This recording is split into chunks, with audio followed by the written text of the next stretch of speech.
এটা হচ্ছে আমাদের সিরাজগঞ্জ জেলার ইনায়তপুর থানার ইনায়তপুর বেড়িবাঁধ। নদী ভাঙনের হাত থেকে রক্ষা করার জন্য এই বাঁধটি নির্মাণ করা হয়। Hello friends, welcome to my another blog video. তো আজকে আমরা চলে আসছি হচ্ছে আমাদের সিরাজগঞ্জ জেলার ইনায়তপুর থানায় যমুনা নদীর তীরে, এমনকি বেড়িবাঁধের পাশেই। তো আজকে আমরা এটা ঘুরবো, দেখবো এবং আপনাদের সাথে শেয়ার করার চেষ্টা করবো।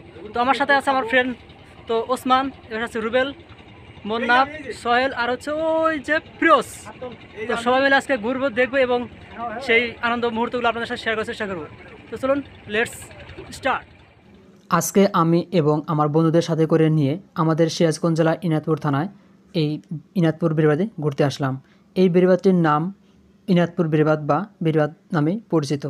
এই বাঁধটি নির্মাণ করার কারণ হচ্ছে এর পাশ দিয়ে বয়ে গেছে হচ্ছে যমুনা নদী। যমুনা নদীর স্রোত খুবই তীক্ষ্ণ। তো এই স্রোতের হাত থেকে বা নদী ভাঙনের হাত থেকে রক্ষা করার জন্য এই বাঁধটি নির্মাণ করা হয়।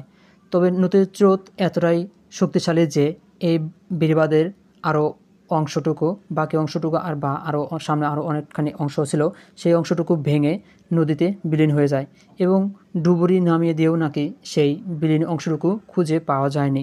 তো দেখতে পাচ্ছেন এই পাশ দিয়ে বয়ে যাওয়া যমুনা নদীর স্রোত দেখতে খুবই ভালো লাগছে। এখান থেকে এই আরও অংশটুকু ছিল, বাকি অংশ ছিল, সেই অংশটুকু এখন পর্যন্ত ডুবুরি দিয়েও নাকি খুঁজে পাওয়া যায়নি।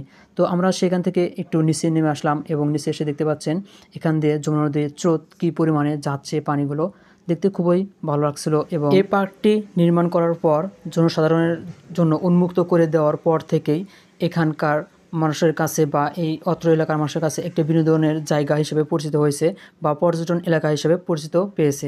এখানে প্রত্যেকদিন বিকালেই মানুষ কম বেশি ঘুরতে আসে, দেখতে আসে এবং বিশেষ করে ছুটির দিনগুলোতে মানুষের ভিড় হয় অনেক।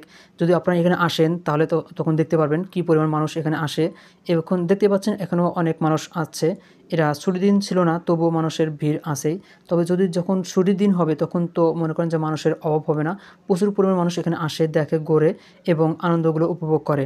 তো আপনাদের কাছে এই ভিডিওটি কেমন লেগেছে সেটা অবশ্যই আমাদের কমেন্টে জানিয়ে দেবেন এবং যারা এখন আমাদের চ্যানেলটি সাবস্ক্রাইব করেনি তারা অবশ্যই চ্যানেলটি সাবস্ক্রাইব করে পাশে থাকবেন।